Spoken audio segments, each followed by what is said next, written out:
All right. RNG in Monster Hunter Wilds. What do you want to see?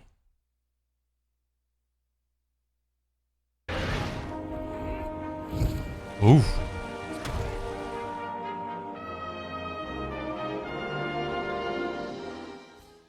Good morning, good evening, good afternoon, good night. It's boy Jay here, and today I want to talk to you about Monster Hunter and RNG, right? Random number generator. Yep. Chance, luck, right?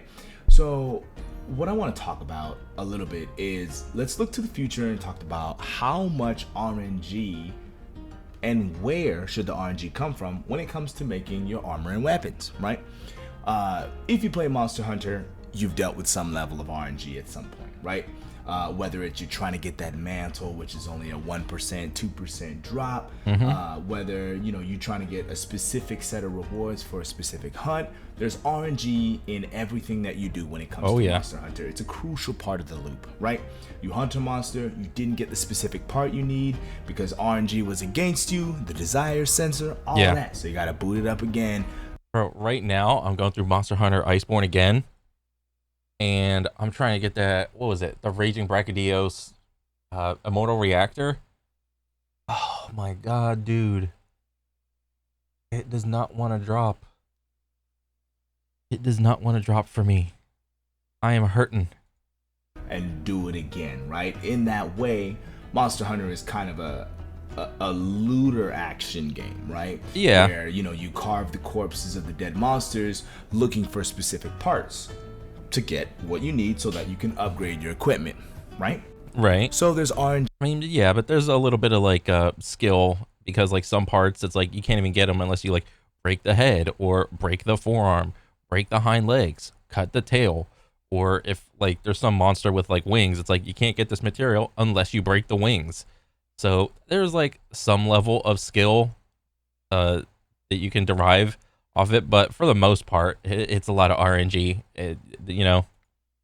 Involved in almost every single thing that you do when it comes to building your base set of armor and fine-tuning your weapon when it comes to Monster Hunter, right? However, where it starts to get different is an equipment slot called the charm, right? So, a set of armor is head, arms, chest, legs, waist, and then your weapon is the sixth thing. But in that seventh slot, you can have a charm or talisman, right? Now, the charm or talisman, depending on the game, may have a certain amount of skills or a certain amount of slots where you can slot in decorations to further customize and further enhance, and you can fit more skills or more points for more skills, depending on how old the game you're playing is, on your armor set, right? Now, with the whole Return to World, right, campaign going on, a lot of people are playing Monster Hunter World right now. Especially right after the finish of Rise and Sunbreak, right? There's a split here, right? So let's talk about Sunbreak first, right, and Rise. So in Rise and Sunbreak, I mean, yeah, there's a split, but it's not like one game is better than the other, really. Like each different type of game offers its own experience. I mean, yes, they both fall under the umbrella that is Monster Hunter, but it's like Worlds is a little bit more immersive, and there's more like just look at the maps. The maps are the maps look way more handcrafted, and there's more like it looks like more effort has been put into designing each map. Whereas if you look at the maps of what was it, Rise, Sunbreak, a lot of them are flat and just not a lot of stuff going on. Just as an example, you don't get to craft that charm. You don't get to craft the charm. It's given to you I via remember this. RNG, right? You put materials in melder at the camp, at the town, and you re-roll over and over and over again, and you get better charms, right? Now, these charms may have 1 to 2 skills on them, and they may have certain points of certain skills on them. They may have different amount of slots on them. Oh shit, you got the slots in there too? It's a large part of your build, right? Because sometimes you can get a really good charm with really good skills, and it has really big slots, so you can fit more skills on the armor set that you're looking to make because your charm is just so good, right? So in Rise and Sunbreak, you get RNG charms, right? However, you get to craft your own decorations, right? You go to the blacksmith and you say you want to make some decorations, and you use monster parts to craft the decorations you want. Yeah. You can craft a lot of decorations, but you can't craft every type of decoration. To my knowledge, I think I'm like I'm in my like second profile, and I got like 100+ hours into it, just cruising, chilling. Yeah, I don't think you can like meld every single deco that is available in the game. You can meld like most of them, but not all of them.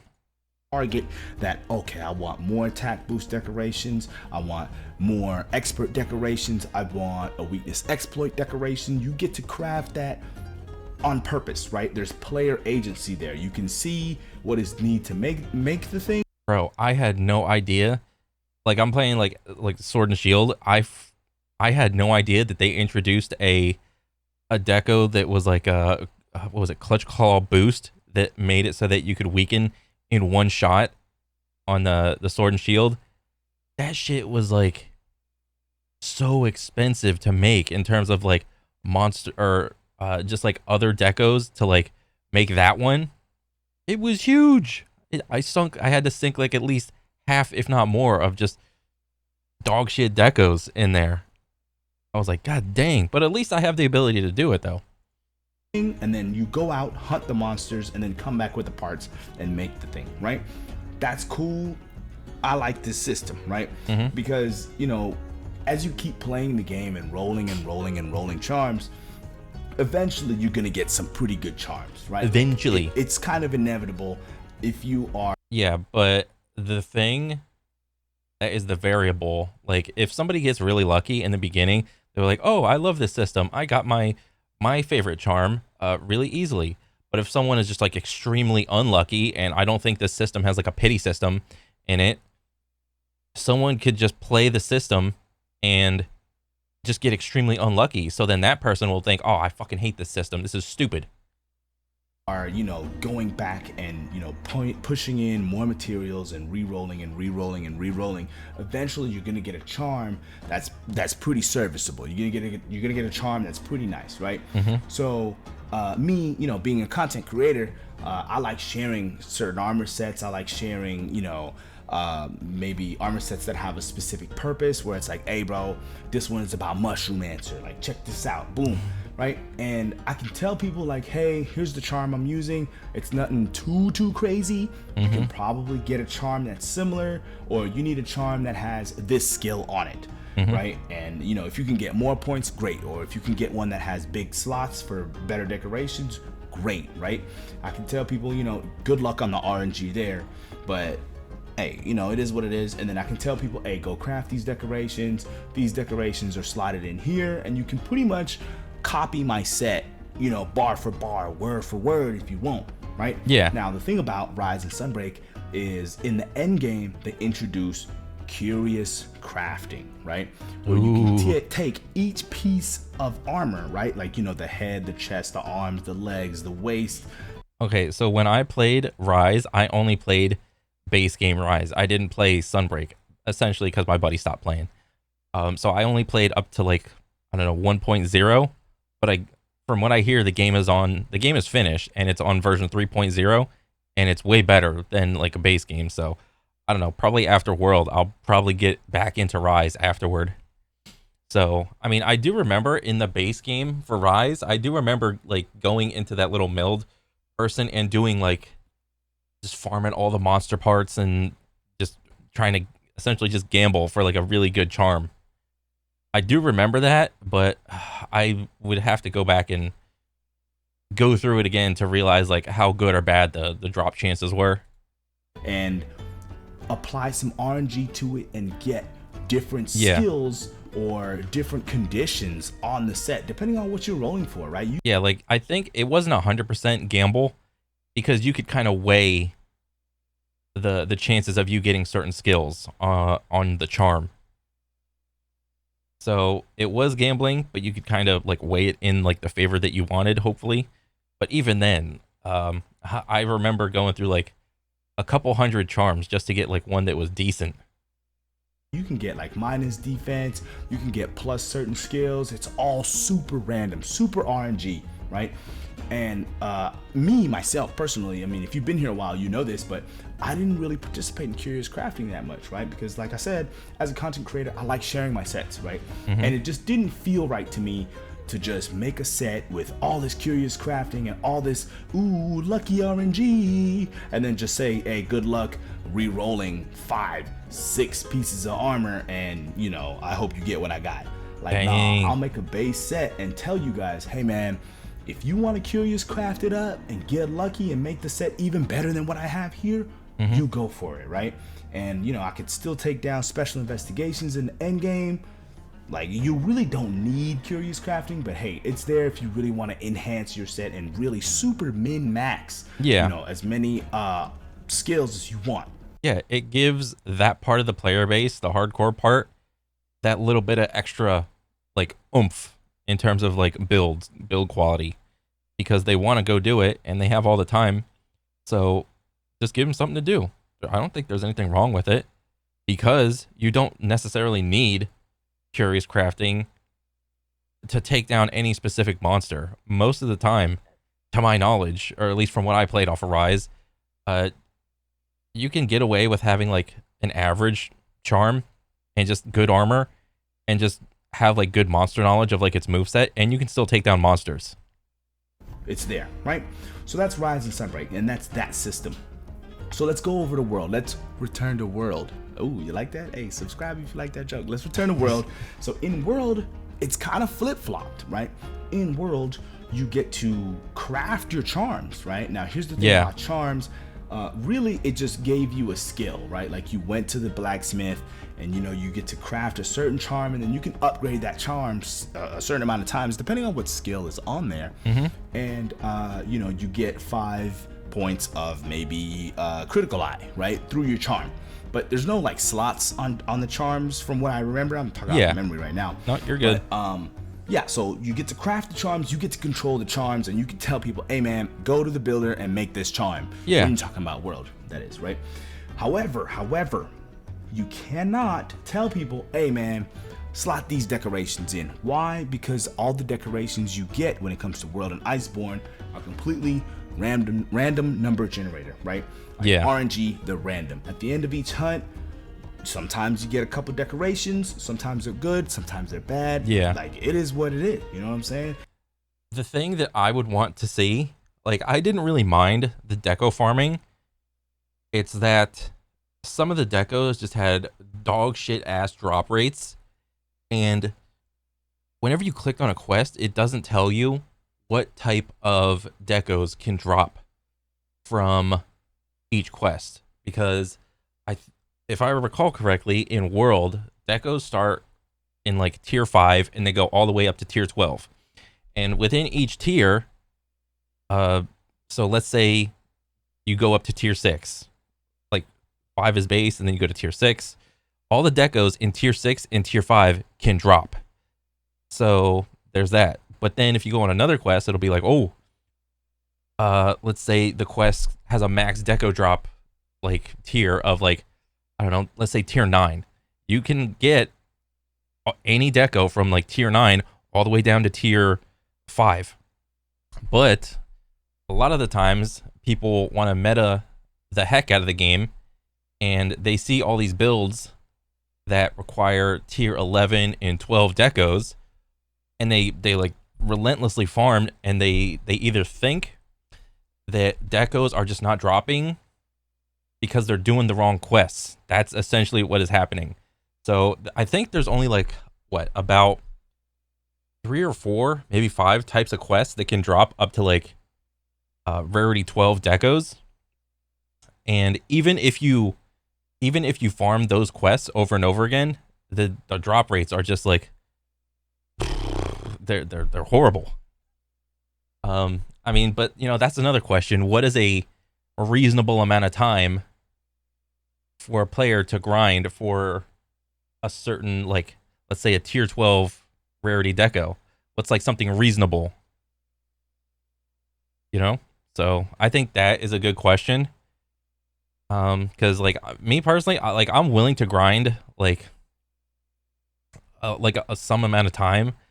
Like if it's taken me like a week to grind like just a single deco, I think that's a little ridiculous. But I'm a casual. I don't speed run. Like if I have all the time in the world, I don't care about the amount of time that it takes to grind. I'm getting that. But for like the casual base, they would probably want it to like be a little sped up. But the hardcore base, I mean, I don't know. I can't really say because I'm not part of the hardcore base. I just play the game.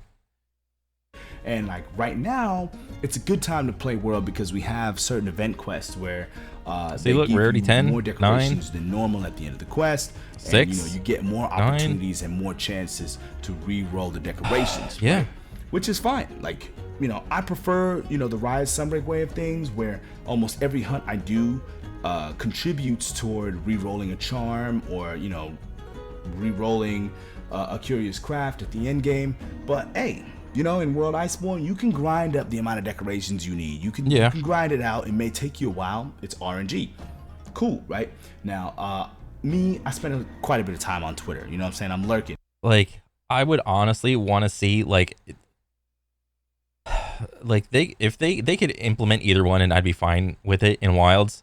I didn't really have an issue with either version, but if they implement like the Deco RNG, I would just literally want like a little sentence or something like this quest can drop, you know, rarity 5 to 6 level decos. Just have that be a little sentence in there, or like have like an in-game like menu thing that shows you all the rarities and all the possibilities of each type of deco that can drop in the game, period.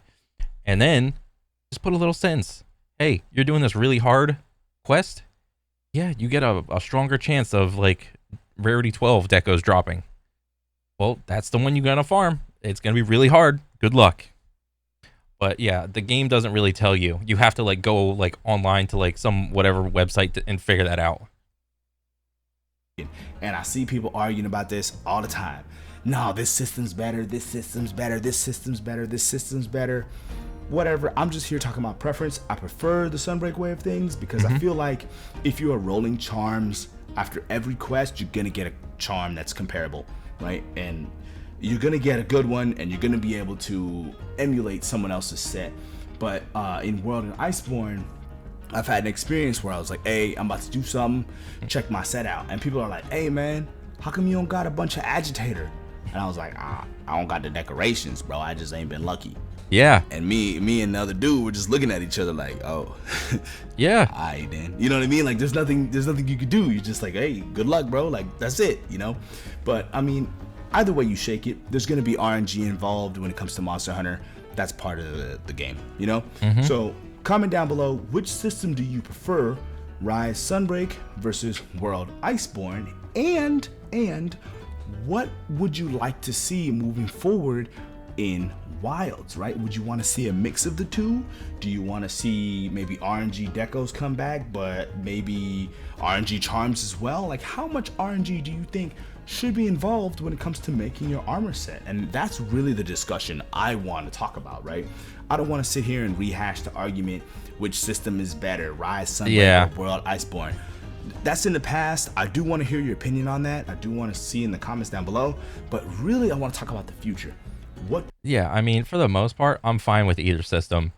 Like the RNG charms, and you just like farm monster parts, and hopefully you get like the high level parts to like contribute more points toward the charm or whatever. I mean, that's fine, because then you can just build a build to like farm that quest like really efficiently, and then once you get the charm, that charm is meant for probably most likely another set of armor and skills and whatnot.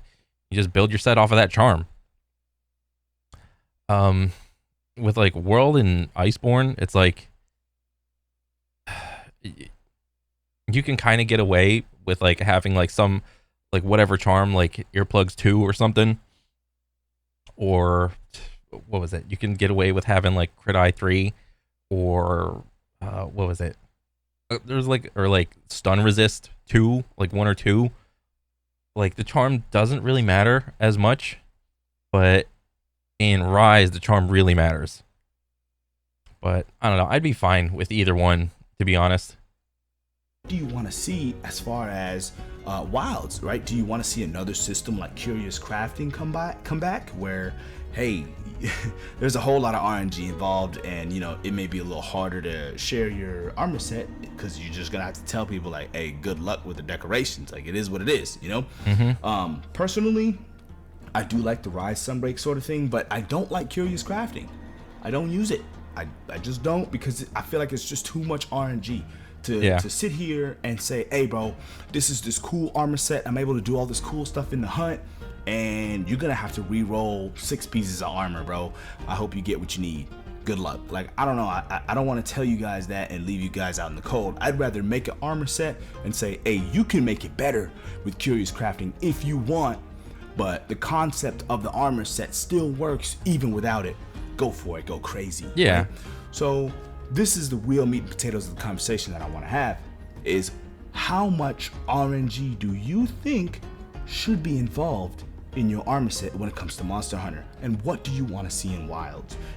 So the reason we're talking about Monster Hunter World and Rise is because the game has been, I mean, this is essentially like Monster Hunter, what, 5.5 with Rise or whatever. The reason we're talking about it is because the game has slowly over the course of time gotten easier. I didn't play any of the old Monster Hunters. I've seen gameplay of them, but I was just like not really interested. The graphics were like weird, kind of dated looking. But when I first started playing Monster Hunter, it was Monster Hunter World, and I was like, "Ooh, fighting monsters! They give you access to all the weapons and shit." Like, "Oh, that's cool." They're like, I would say over the course of time, the game has just been casualized, and I'm a casual, so I benefit from it. So I think it's fine. You know, I think either system is fine. Just tone back the RNG, just like a smidge, just a little bit. Don't make it so polarizing of like 0.1% chance or like, I think 1% and 2% chances are fine, but like maybe 0.5% chance is like a little ridiculous. Come on. Do you want RNG decos to come back? Do you want to say, you know what, take away all the RNG and give the player more agency, give the player more ability to control what skills they have on their armor set? Maybe you can craft decos and craft charms. Cool, right? And maybe the RNG only shows up in the endgame system. That way you can choose to opt in or opt out, like I have with Sunbreak. Let me know in the comments down below. Let's start a discussion. I do plan on replying to each and every comment that hits this video. And, Nice. you know, let's be civil in the comments, right? It's okay to have different opinions. I didn't say one specific, you know, way of doing things when it comes to Sunbreak versus Iceborne is better. I just say I prefer the Sunbreak way, right? I mean, and also, I think I was watching like some video that was talking about like the skill bloat in, what was it, in Rise Sunbreak. Like, you just have like way too many skill points in general by the time you're done in Sunbreak.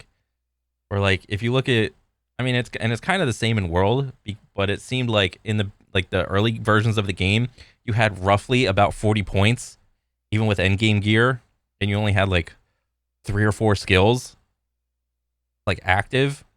But then you come over here and you look at like World, and you can have upwards of like 6, 7, 8 skills, 9 maybe, like of just skills active, and you have about the same amount, maybe 40 points, maybe up to like 40, maybe up to 45ish, but it's like a range. But then if you come over to Rise and you look at or not Rise, but like the end game of Sunbreak, you look at like an end game build, you can have upwards of like 9, 10, 11 skills active. You can have about like damn near close to like 50 plus points in like an end game build, and it's just like, it's baffling like how like powerful the player is by the end of the game. So I don't know, man. Good question though. Right. That's okay. Maybe you think I'm wrong. That's cool. There really is no right answer at the end of the day. But I want to hear my fellow hunters' take on how much RNG should be involved when it comes to making a set of armor, when it comes to making a build in Monster Hunter. And I want to hear what you want to see in Wilds as far as RNG on your armor set. I've been JCan. Thank you for watching. As always, I'll reply to each and every comment that hits this video. Happy hunting. Nice. Peace.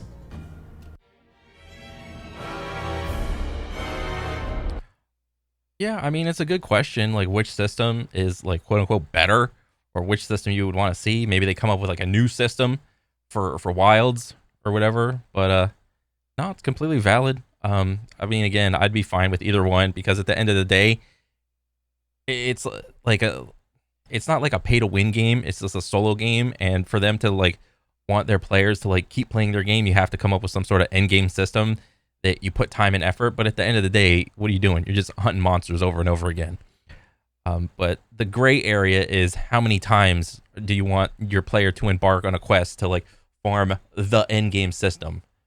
Yeah. Are you going to lean towards more on the hardcore side, or are you going to lean more towards the casual side? So yeah. But no, I thought that was a good video, and yeah, I'm just as excited for when Wilds comes out. But yeah, I'm a fan and I want to see more. So that's pretty much it for me. I'll catch you guys on the next one. All right, later.